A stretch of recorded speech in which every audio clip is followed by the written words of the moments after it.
माँ के गर्भ में बच्चे को याद होते हैं उसके सारे जन्म। जाने भागवत पुराण में गर्भधारण के विज्ञान पर क्या लिखा है। भागवत पुराण में गर्भधारण के बारे में लिखी गई बातों में सबसे हैरान करने वाली बात है बच्चे का गर्भ में अपने पूर्व जन्मों को याद रखना। भागवत पुराण के अनुसार बच्चा जब तक माँ के गर्भ में रहता है तब तक वह अपने सारे जन्मों को याद करता है और ईश्वर से प्रार्थना करता है कि उसे अगली बार इस संसार में ना भेजें। लेकिन जैसे ही वह जन्म लेता है वैसे ही वह यह सब कुछ भूल जाता है और फिर इस दुनियावी झंझटों में फंसकर जन्मों के खेल में वापस शामिल हो जाता है। विज्ञान के अनुसार जब स्त्री के एग्स का पुरुष के स्पर्म के द्वारा निषेचन होता है तब गर्भ में एक शिशु का निर्माण होता है। धीरे धीरे उसके शरीर के अंग बनते हैं। बाहरी अंगों के साथ अंदरूनी अंग भी पनपते हैं। एक लंबा समय काटकर वह मां के गर्भ से बाहर आता है। गर्भधारण के पहले दिन से आखिरी दिन तक साइंस में यह सब प्रक्रिया बड़े सुचारू रूप से समझाई गई है। स्त्री के गर्भधारण करने के पहले दिन से लेकर आखिरी दिन तक गर्भ के भीतर होने वाले प्रत्येक परिवर्तन को विस्तार से समझाया है विज्ञान ने।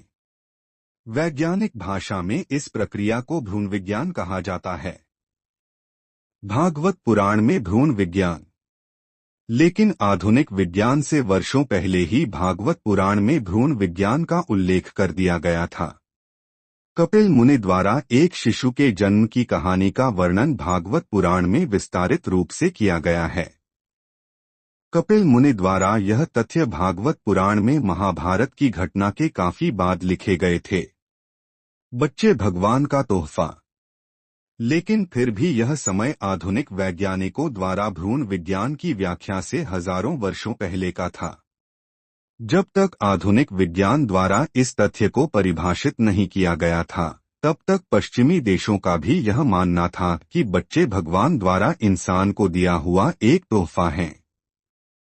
भगवान की मर्जी से ही इनका धरती पर आगमन होता है। लेकिन भागवत पुराण में इसके विपरीत तथ्य शामिल हैं। स्त्री बीज की व्याख्या। भागवत पुराण में रज एवं रेत का उल्लेख किया गया है। यहाँ रज से तात्पर्य स्त्री बीज है तथा रेत का अर्थ है पुरुष का वीर्य, और इन दोनों के मेल को कलाल कहा गया है। कलाल एक ऐसा शब्द है जो स्त्री बीज के वीर्य से मिलाप के बाद होने वाली संपूर्णता को दर्शाता है, जिसके बाद ही संतान के गर्भ में होने का पता लगता है। कपिल मुनि की खोज। भागवत पुराण में दिए गए इस उल्लेख के वर्षों बाद साइंस ने विभिन्न प्रकार के एक्सरे और स्कैनिंग तरीके से यह पता लगाया कि किस प्रकार से गर्भ में बच्चे का जन्म होता है। लेकिन कपिल मुनि द्वारा वर्षों पहले ही यह आविष्कार कर लिया गया था कि 12 घंटों के भीतर मां के गर्भ में कलाल का निर्माण हो जाता है। भागवत पुराण के इस तथ्य को विज्ञान ने भी सही माना है। अंडे का आकार। अब यह कलाल अगली 5 रातों का समय लेता है और फिर एक बुदबुदे में बदलता है। यह बुदबुदे से तात्पर्य है एक प्रकार का बुलबुला। इसके बाद 10 दिनों में यह बुदबुदा एक कारकंधु में बदल जाता है। इसके बाद और अगले 5 दिनों में यानी कि 15 दिनों के बाद यह कारकंधु एक अंडे का आकार ले लेता है। कपिल मुनि का ज्ञान। आश्चर्य की बात है कि आज साइंस भी ठीक इसी प्रकार से एक के बाद एक किस प्रकार से स्त्री के भ्रूण में बच्चे का विकास होता है उसे समझाता है। यह तथ्य हमें बेहद अचंभित करते हैं कि एक ऐसे युग में जब तकनीक के नाम पर कुछ भी मौजूद नहीं था तब भी कपिल मुनि ने अपने पराक्रम एवं ज्ञान से इतनी बड़ी जानकारी हासिल की थी। 1 महीने बाद। भागवत पुराण में दिए गए इस उल्लेख के अनुसार स्त्री के गर्भधारण करने के ठीक 1 महीने बाद अथवा 31वें या फिर 32वें दिन गर्भ में पल रहा अंडा एक सिर का आकार ले लेता है। आज के आधुनिक युग में मशीनों की मदद से बच्चे का यह सिर आसानी से देखा जा सकता है। दूसरा महीना। आगे भागवत पुराण का कहना है कि दूसरा महीना पूरा होने पर बच्चे के अन्य शारीरिक अंग बनना शुरू हो जाते हैं और तीसरे महीने में तो शरीर पर बाल आने लगते हैं, नाखून निकल आते हैं और धीरे धीरे हड्डियां एवं त्वचा अपना आकार लेने लगती हैं। एक अजब एहसास। महज एक अंडे से बच्चे के इस आकार को बनता देखना एवं साथ ही स्त्री द्वारा महसूस कर सकना भी एक अजब ही एहसास है। यह वही स्त्री समझ सकती है जिसने महीनों तक अपने भीतर एक जीवित जान को रखा हो। इन सभी तथ्यों से अलग एक और तथ्य ऐसा है जिसने साइंस को भी काफी पीछे छोड़ दिया है। 3 महीने पूर्ण होते ही भागवत पुराण के अनुसार महिला के गर्भ के भीतर पल रहे बच्चे का गुप्तांग तीसरे महीने के खत्म होते ही बन जाता है।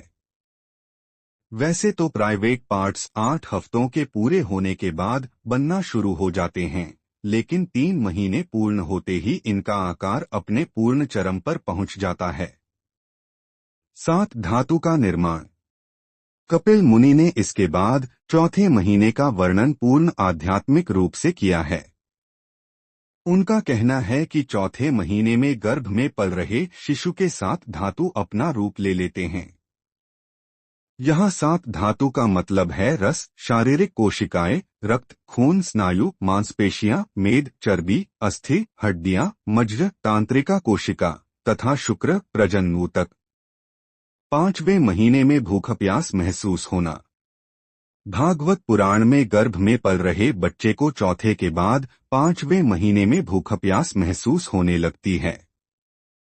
इस तथ्य को विज्ञान ने भी सराहा है। विज्ञान भी मानता है कि 5वें महीने में जिस भी प्रकार का अन्न, जल, खाद्य पदार्थ मां लेती है, वही बच्चे द्वारा ग्रहण किया जाता है। 6ठा महीना। गर्भवती महिला के लिए 6ठा महीना भी बेहद अहम माना जाता है। यह वह महीना है जब भ्रूण अंदर घूमने लगता है।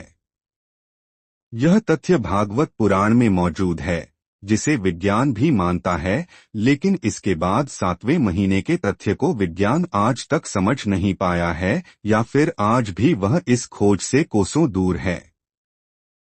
7वें महीने में बच्चे का दिमाग काम करता है। भागवत पुराण के अनुसार गर्भधारण के 7वें महीने में जब बच्चे का दिमाग काम करने लग जाता है, तो वह अपने पूर्व जन्म को याद करता है। पूर्व जन्म की कहानियां उसके दिमाग में जगह बनाने लगती हैं। इसके साथ ही वर्तमान में वह गर्भ के भीतर जो जिंदगी जी रहा है, उसकी यादें भी उसके मस्तिष्क में भरने लगती हैं, लेकिन साइंस इन तथ्यों को नहीं मानता। पूर्व एवं पुनर्जन्म की यादें।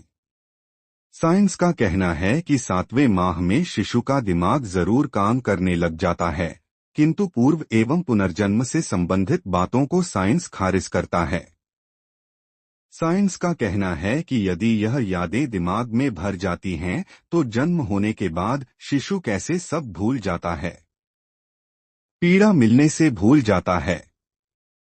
इसका जवाब भी भागवत पुराण में दिया गया है। भागवत पुराण के अनुसार जन्म के समय बच्चा तमाम पीड़ा से होकर गुजरता है।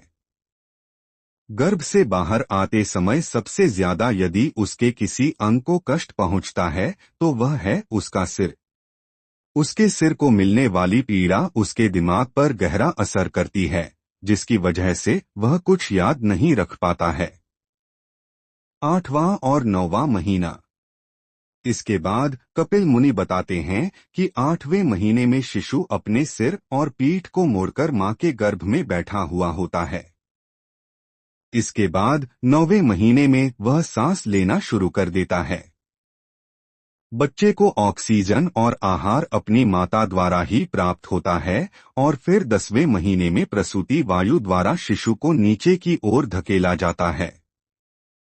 इसके बाद ही मां बच्चे को जन्म देती है।